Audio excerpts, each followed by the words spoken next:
When you go in there, you'll have access to all the courses that you signed up for. So there's a ton of good stuff in there. So feel free, anybody else, to go take a look at that. All right, so let's let's talk about Bitcoin and what's really going on here. I'm going to give you my overview. A broad assessment is that Bitcoin is kind of just sort of running out of gas a little bit, given that there was so much momentum behind it. You had a lot of money that came in when the Bitcoin ETFs were approved, and Bitcoin became the bright, shiny object that everybody was excited about.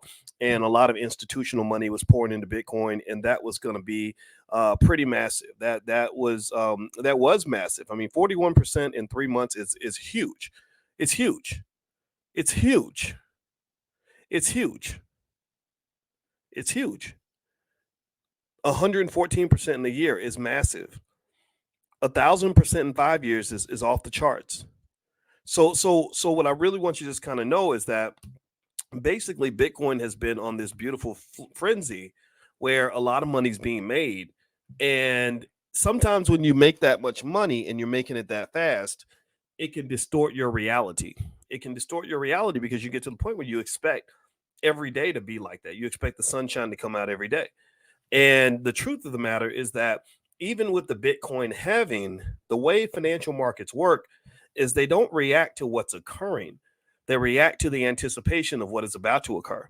So some would argue that perhaps a big chunk of the boost that was expected to as a result of the Bitcoin halving, that's where the supply of Bitcoin was going to be significantly reduced because the rewards for mining Bitcoin were going to be cut in half, which some say would cut the supply in half. I don't know if that works like dollar for dollar or point for point, meaning that cutting the rewards in half, I don't know if that automatically cuts the supply in half, but it certainly reduces the supply because the people that we are rewarded for mining the Bitcoin are not being rewarded at the same level. If I got that wrong, then please forgive me, because I know some of you are crypto enthusiasts and I want to respect your knowledge as well. So do not think that I am a crypto expert, but I am a crypto investor and I do pay close attention. Okay. So the deal with the halving is everybody knew it was coming. The halving was not a secret. The halving was not private information that was suddenly dropped on the market. The halving was not something that just came out of nowhere. The halving was not what they call a black swan event, which is something that happens that doesn't that nobody anticipated. Everybody knew it was coming. So what happens with the financial markets is you got to remember they are anticipatory.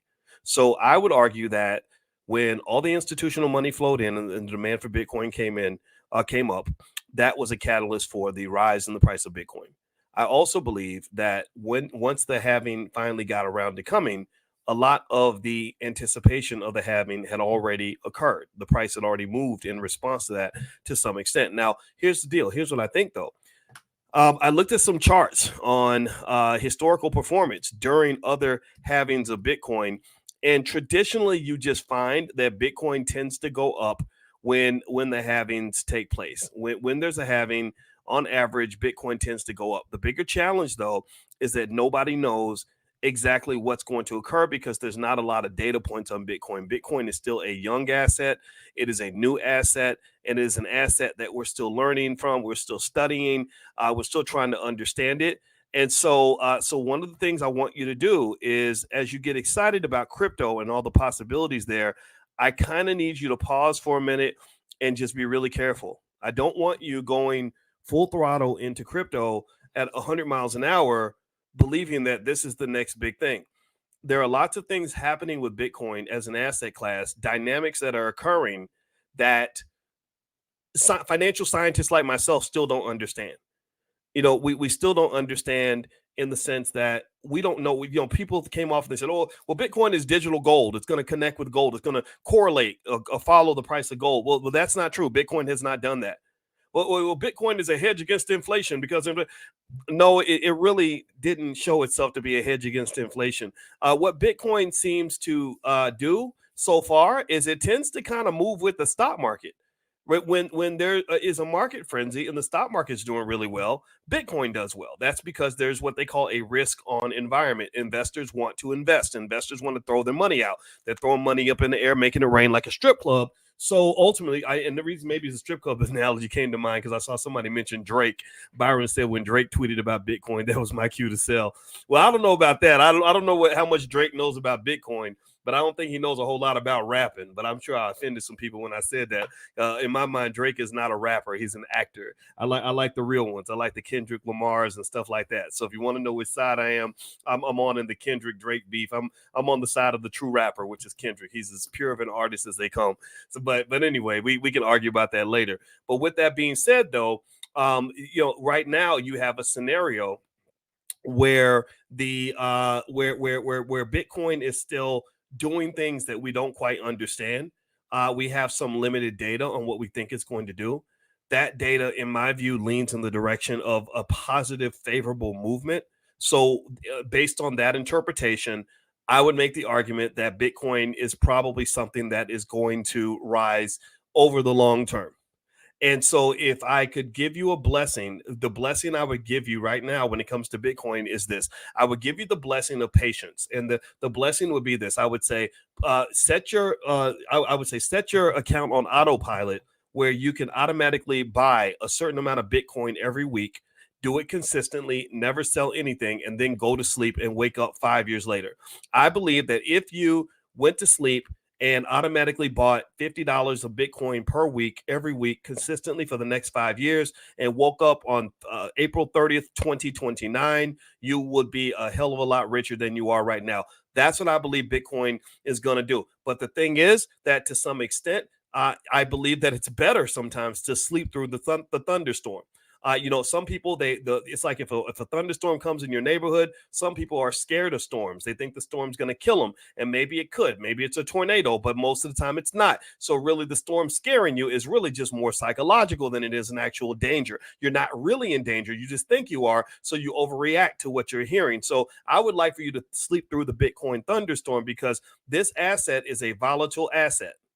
This asset is an asset that's going to throw temper tantrums. This asset is an asset that has ups and downs, ups and downs, ups and downs. So the ability to tolerate that and to sort of patiently respond to that is essential to your ability to make money from what I perceive to be, what I believe to be a long-term positive trend in Bitcoin. But you would say, well, Boyce, if you really think Bitcoin's going to go up, why don't you just put all your money in Bitcoin? Why would you only put 5% of your portfolio in Bitcoin? Well, because nothing's guaranteed. Nothing is guaranteed. Investing, you have to prepare for at least three things. You must prepare for the known, you must prepare for the unknown, and you must prepare for the unknown unknowns. So you got to prepare for what you know, you got to prepare for what you don't know, and you got to prepare for what you don't know you don't know. And the thing is, as a guy who knows a lot, the biggest thing I learned when I learned a lot was I know how little I actually know. I know that what I don't know is greater than what I do know, and then what I don't know is even greater than what I don't know. Right?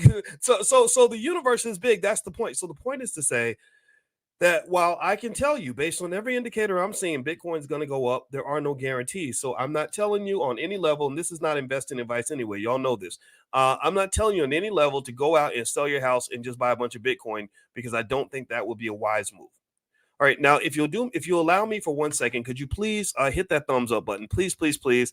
I'm a black man on YouTube, and so the algorithm they tend to shadow ban channels like my own. So we have to find ways to stay out there and stay relevant. So you are an important part of that process. Also, if you want to get started on your investing journey, I have a great program at blackmoney101.com. So you can feel free to go take a look at that. Today we did stock market training for beginners. There were over 100 of you in that class this morning, and so I can do another one very, very soon. And eventually we'll do something on stock options. And also, if you want to join us every single morning, we do financial consciousness training. You can join us and get an invitation by texting the word morning, MORNING, to 87948. Text morning to 87948. I'll send you an invitation.